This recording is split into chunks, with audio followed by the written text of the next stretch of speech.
Thank you for watching, liking, commenting, sharing, and subscribing right now. Keyboard trays are your enemy? Uncle John, how can you say that? I couldn't live without my keyboard tray. It's part of my comfort zone. You hit your knees? Well, maybe your knees are too big. Uncle John, I don't know. Oh, yeah, see, there you go. You're tall. You're too tall. You're too tall for computing or being comfortable at your desk. I'm interacting right now with the chat room at live.pirillo.com. The topic is ergonomics, but it's more general comfort around your desk or workstation. I got a top 5 tips of comfort at your desk submitted by Internet Nut. He's done another top 5 list related to offices and workstation. This time it's all about comfort, and you got to be comfortable. When you're in front of your computer or you're working on your computer, you got to be comfortable, because if you're not comfortable, it's not going to be a good experience, right? And all of these ideas come into play when it comes to you and your office and or workstation. And this is my home office. Tip number 1, take hourly breaks, if not more frequently. It's important to take time away from the computer so you don't damage your eyes. Read a chapter in a book maybe, do the dishes if your wife tells you to, even though you don't want to, and they're still piling up and you're going to hold off on another week. You know, random things that have nothing to do with my life. It's going to cause less pain and strain if you get up and move every so often. And, in relation to this, the screen is also important, being at a good distance from the screen. They say the best position for you and the screen, your eye line, if you look straight ahead, should be towards the top of the monitor, and you should be looking down, never up. That's important. The type of monitor you have is important as well. An LCD doesn't have a refresh rate, so there's going to be less strain on your eyes than it would be with a traditional CRT. Traditional. I guess LCDs are traditional now too. So many of them out there. That's another thing to keep in mind too is your prescription. I'm nearsighted, and just yesterday, you can't tell, but I got a new prescription for my right eye, and I'm seeing just as well as I was before, if not better. In fact, I think I'm seeing even more clearly because my prescription needed to be bumped up just a tiny bit, but that tiny bit made all the difference.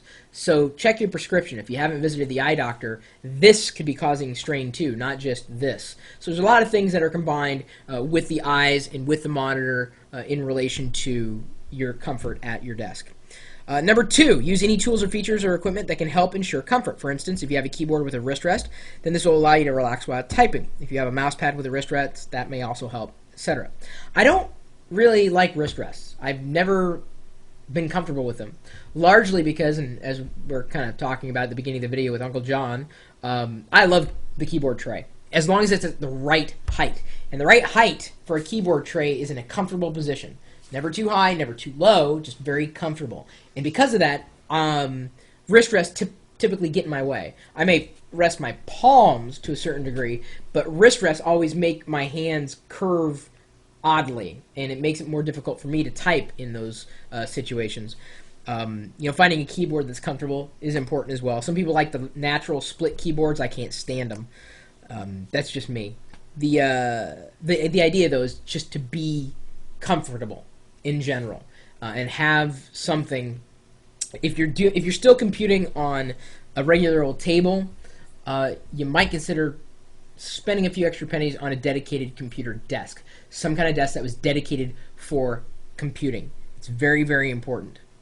And also, I should say, the chair as well. People ask about my chair all the time. I wish I sold these things because I'd make so much money. I'd be making a living off of selling my chair, because these things are awesome. I've got it locked in a position right now where I'm actually sitting forward. So my butt is not, and I've talked about this before, well, not my butt specifically, but I'm saying it's slanted downward, so I'm forced to kind of sit up straight, so my neck, rests nicely against the neck rest. I'm not slouched. I'm comfortable. It's a really good experience for sitting down for some extended period of time, not beyond an hour. Do not position your equipment out of reach when you're finished typing and need to use the mouse. Make sure it's close by so you don't have to stretch over to grab it. I've had situations where I've had to do that, and it's been horrible. I've had my mouse on top of my desk and then have to switch back here and back over here, back over here. Luckily, this keyboard tray on this desk, I can set a mouse right next to it and be just fine. Even going across these large monitors, I've had no issue with it at all. Number 4, do not use a computer while tired or under the influence of anything like alcohol or some kind of depressant. While alcohol slowing down your reactions may do something you didn't mean to do, don't realize or worse, knock over the beer onto your keyboard. Also, if you're tired or get irritated, you can't perform your best when using a computer. It'll cause stress, and you can't perform your best when you're using a computer. Your work may be affected. Besides, you don't want to cause an extra bug in that program, which could be perfect with a good night's sleep. 8 hours? 8 hours a day, man. And I know I'm the worst at this. I'm always up late at night because I'm doing so much stuff. Then, of course, I wake up later in the day. That's why you don't see me doing videos up until, well, I don't even know what. It's late. It's very late right now. Sleep is important, though. Don't be tired. Number 5, sit upright. Ensure you have enough leg room and your feet are positioned so they're flat on the ground. Also, make sure your chair is at the right height so you can easily reach the keyboard and mouse. And, as I said, I mentioned with my chair, the worst chair that you can buy, well, number 1, worst chair you can sit in is like a kitchen chair or a chair that was an executive chair. It may look nice, it may look cool, you may think you're fancying an executive chair, but it's the worst thing you can sit in. Worst thing you can do for your back is sitting in one of those things. If you're not getting, see, you're so comfortable you're falling asleep, drunken tiger, that's what you get. Yeah, see, it stinks. The executive. You know why they call it the executive chair? And because you never see the executives in them. They're off golfing. No one would want to sit in them anyway. They're not that comfortable. Get a good computer chair. Get a good ergonomically friendly chair. And you may have to spend a few pennies. But if you do a lot of work on the computer, all these comfort tips are important. So I appreciate these suggestions, if only to serve as reminders, Internet Nut. Appreciate the top 5 list. If anybody else has got a top 5 list they'd like to pass along, whether it's related to tech or not, I'd love to see it.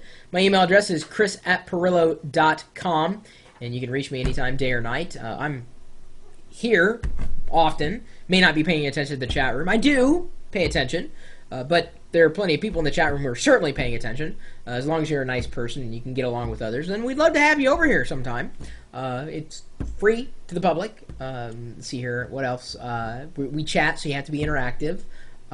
We typically talk tech, software, hardware. Sometimes we talk about ancillary things. I mean, obviously that wasn't a super technical discussion, but it was about dealing with tech, so it's important. Anyway, the chat room, where you can find us 24 hours a day, 7 days a week, is at live.pirillo.com. We'll see you later.